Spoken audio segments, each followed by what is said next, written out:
കരൂർ വേലുച്ചാമിപുരത്താണ് ഈ നാടിനെ ഈ രാജ്യത്തെ നടുക്കി ഈ ഒരു മഹാദുരന്തം സംഭവിച്ചത്. അതായത് ഒരു പൊതു റാലി മഹാറാലിയായി മഹാദുരന്ത റാലിയായി മാറുന്ന ഒരു കാഴ്ചയാണ് അവിടെ കാണാൻ സാധിച്ചത്. പിന്നെ അതായത് ഇന്നലെയാണ് ഈ ഒരു നടക്കുന്ന സംഭവം ഉണ്ടായത്.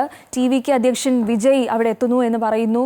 ഒരു സ്ഥലത്തെ പരിപാടി കഴിഞ്ഞാണ് അദ്ദേഹം കരൂരിലേക്ക് എത്തുന്നത്, വേലുച്ചാമിപുരത്ത് എത്തുന്നത്. ഒരു കുഞ്ഞു ഗ്രാമമാണ്, അതുകൊണ്ട് തന്നെ നമുക്കറിയാം സ്റ്റാർ വാല്യൂ ഉള്ളൊരു നായകനാണ് വിജയ്. വിജയ് എത്തുന്നു എന്ന് പറയുമ്പോൾ തന്നെ പ്രായഭേദമന്യേ എല്ലാവരും തൻ്റെ പ്രിയ നായകനെ കാണാൻ വേണ്ടി ഓടി അവിടെ എത്തിയിരുന്നു. 7 മണിക്ക് വിജയ് എത്തും എന്ന് പറഞ്ഞാണ് അവർ അവിടെ എത്തിയത്. അതുകൊണ്ട് തന്നെ മുൻകൂട്ടി പ്ലാൻ ചെയ്ത് അതിരാവിലെയാണ് ആ ജനക്കൂട്ടം അവിടെ തങ്ങളുടെ പ്രിയ നായകനെ കാണാൻ വേണ്ടി അവിടെ എത്തിയത്. പക്ഷേ 7 മണി എന്ന് പറയുന്നത് 12 മണിയാകുന്നു. അത് പിന്നെ വൈകുന്നേരം 7 മണിയിലേക്ക് എത്തുന്നു. ഭക്ഷണവും വെള്ളം പോലും കഴിക്കാതെ ഈ ആളുകൾ തങ്ങളുടെ പ്രിയ നായകനെ കാണാൻ വേണ്ടി അവിടെ കാത്തു നിൽക്കുന്ന ഒരു കാഴ്ചയാണ്. അതായത് 10,000 പേർ എത്തുമെന്നാണ് ഈ TVK നേതാക്കൾ പ്രതീക്ഷിച്ചത്. പക്ഷേ അതിനപ്പുറവും കടന്നായിരുന്നു അവിടെ ആളുകൾ ഒഴുകിയെത്തിയത്. ശരിക്കും പറഞ്ഞാൽ ഒരു കടൽ പോലെ ജനസാഗരം ഒഴുകിയെത്തി എന്ന് തന്നെ നമുക്ക് പറയാം. ഈ തിക്കിലും തിരക്കിലും ഇടയിൽപ്പെട്ട് പല ആളുകൾക്കും ദേഹാസ്വാസ്ഥ്യം സംഭവിച്ചിരുന്നു. വിജയ് എത്തുന്നതോടുകൂടി തന്നെ പല ആളുകളും അവിടേക്ക് ഒഴുകിയെത്തുന്നു. ഈ പ്രദേശത്ത് നിന്നുള്ളവർ മാത്രമല്ല, പല ഇടങ്ങളിൽ നിന്നുള്ളവർ തങ്ങളുടെ ഈ നായകനെ കാണാൻ വേണ്ടി അവിടെ ഓടിയെത്തുന്നു. പോലീസിന് തന്നെ നിയന്ത്രിക്കാൻ പറ്റാത്ത ഒരു സിറ്റുവേഷൻ അവിടെ ഉണ്ടാകുന്നു. കാരണം വലിയ ജനസാഗരമാണ്.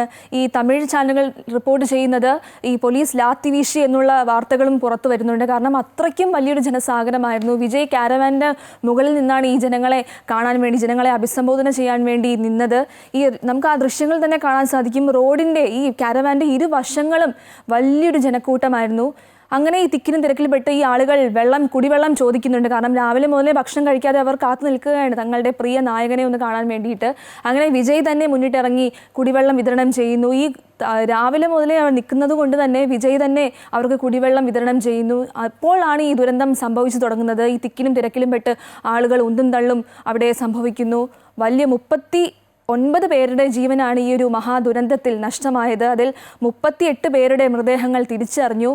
നിലവിലെ ഒരു സാഹചര്യത്തിൽ ഇപ്പോൾ രാവിലെ തന്നെ 3:25 തന്നെ തമിഴ്നാട് മുഖ്യമന്ത്രി MK സ്റ്റാലിൻ ആശുപത്രിയിൽ എത്തിയിട്ടുണ്ടായിരുന്നു. ഈ മരിച്ചവരുടെ മൃതദേഹം പോസ്റ്റ്മോർട്ടത്തിന് ശേഷം ബന്ധുക്കൾക്ക് വിട്ടു നൽകി. ആ ബന്ധുക്കളെ കണ്ട് സ്റ്റാലിൻ ആശ്വസിപ്പിച്ചു. തമിഴ്നാട് സർക്കാർ 10 ലക്ഷം രൂപ ധനസഹായം പ്രഖ്യാപിച്ചിട്ടുണ്ട്.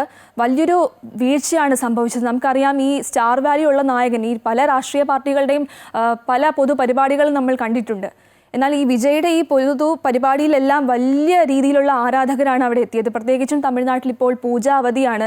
കുട്ടികളെല്ലാം വീട്ടിലുള്ളൊരു സമയം കൂടിയാണ്. അതുകൊണ്ട് തന്നെ ഈ ഗർഭിണികളുണ്ടായിരുന്നു, കുഞ്ഞുങ്ങളുണ്ടായിരുന്നു, മുതിർന്ന ആൾക്കാരുണ്ടായിരുന്നു. അങ്ങനെ പ്രായഭേദമന്യേ എല്ലാവരും ഈ വിജയെ കാണാൻ വേണ്ടി അവിടെ എത്തിയിരുന്നു. 10,000 പ്രതീക്ഷിച്ചടുത്ത് വലിയൊരു ലക്ഷക്കണക്കിന് ആളുകൾ എത്തുമ്പോൾ പോലീസിന് അത് നിയന്ത്രിക്കാൻ സാധിച്ചില്ല. ഈ ഏറ്റവും എടുത്തു പറയേണ്ട ഒരു കാര്യം ഈ TVK അധ്യക്ഷൻ ആ വിജയ്ക്കും അവരുടെ അണികൾക്ക് പോലും ഇത്രയും ഒരു ജനസാഗരത്തെ നിയന്ത്രിക്കാൻ സാധിച്ചില്ല എന്നുള്ളതാണ്. സാധാരണ നമ്മൾ പൊതുസമ്മേളനം കാണുമ്പോൾ നമുക്കറിയാം ഇത്രയും പേരെ പ്രതീക്ഷിക്കുന്നു, അല്ലെങ്കിൽ അതിന് അനുസരിച്ചുള്ള ഒരു സുരക്ഷയും അതിൻ്റെ മുൻകരുതലും എല്ലാം തന്നെ എടുക്കാറുണ്ട്. എന്നാൽ ഇവർക്ക് തന്നെ വലിയൊരു വീഴ്ച പറ്റി, വലിയൊരു പാളിച്ച പറ്റി. അതോടൊപ്പം തന്നെ നിരവധി കുഞ്ഞുങ്ങൾ, ഇതിൽ മരണപ്പെട്ടതിൽ 1.5 വയസ്സുള്ള കുഞ്ഞു പോലുമുണ്ട്. ഒരു കുടുംബത്തിലെ 3 പേരുടെ ജീവൻ നഷ്ടമാകുന്നു. അങ്ങനെ വലിയ രീതിയിൽ വലിയ സങ്കടകരമായ ഒരു കാഴ്ചയാണ് തമിഴ്നാട്ടിൽ ഇപ്പോൾ സംഭവിച്ചുകൊണ്ടിരിക്കുന്നത്. ഗോപിക, അതുപോലെ തന്നെ ഈ ജുഡീഷ്യൽ അന്വേഷണം പ്രഖ്യാപിച്ചിട്ടുണ്ട്. ഈ അന്വേഷണവുമായി ബന്ധപ്പെട്ട പുതിയ വിവരങ്ങൾ എന്തൊക്കെയാണ്? TVK നേതാക്കൾക്കെതിരെ കേസെടുത്തിട്ടുണ്ട് എന്ന് മനസ്സിലാക്കുന്നു.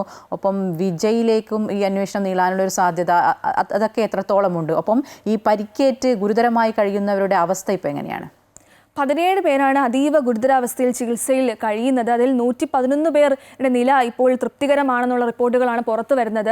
ഈ ജുഡീഷ്യൽ അന്വേഷണം ആവശ്യപ്പെട്ട് DMK അടക്കമുള്ളവർ രംഗത്തെത്തിയിരുന്നു. രാവിലെ ഈ ആശുപത്രി സന്ദർശിച്ച ശേഷം MK സ്റ്റാലിൻ പറയുകയുണ്ടായി, ഈ മാധ്യമങ്ങൾ ചോദിച്ചപ്പോൾ പറയുകയുണ്ടായി, ഏത് നേതാവെന്നും നോക്കത്തില്ല, ജുഡീഷ്യൽ അന്വേഷണ റിപ്പോർട്ട് വന്നാൽ കൃത്യമായ നടപടി എടുക്കുമെന്ന് തന്നെയാണ് അദ്ദേഹം പറഞ്ഞത്. ഏറ്റവും സങ്കടകരമായ കാര്യം, ഇത്രയും വലിയൊരു നേതാവായ വിജയ് ഈ ഒരു അപകടത്തിന് ശേഷം ഒരു ഫേസ്ബുക്ക് പോസ്റ്റിലൂടെ മാത്രമാണ് ഈ ഒരു അപകടത്തെക്കുറിച്ചൊരു മറുപടി നൽകിയത് എന്നുള്ളതാണ്. ഹൃദയം തകർന്നുപോയി തൻ്റെ ഈ കാഴ്ച കണ്ടപ്പോൾ, ഈ വാർത്ത കണ്ടപ്പോൾ എന്നാണ് അദ്ദേഹം പ്രതികരിച്ചത്.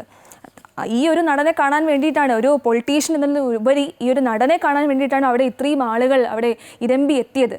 പക്ഷേ ഒരു ഫേസ്ബുക്ക് കുറിപ്പിലൂടെ മാത്രമാണ് അദ്ദേഹം അനുശോചനം രേഖപ്പെടുത്തിയത്. പ്രധാനമന്ത്രിയും രാഷ്ട്രപതിയും അതോടൊപ്പം തന്നെ മുഖ്യമന്ത്രി പിണറായി വിജയനും MK സ്റ്റാലിനെ ഒരു കത്തെഴുതിയിട്ടുണ്ടായിരുന്നു. എന്ത് ആവശ്യമുണ്ടെങ്കിലും കേരളം സഹായിക്കാൻ അവിടെ സജ്ജമാണ് എന്നുള്ളൊരു മറുപടിയും അദ്ദേഹം നൽകിയിരുന്നു.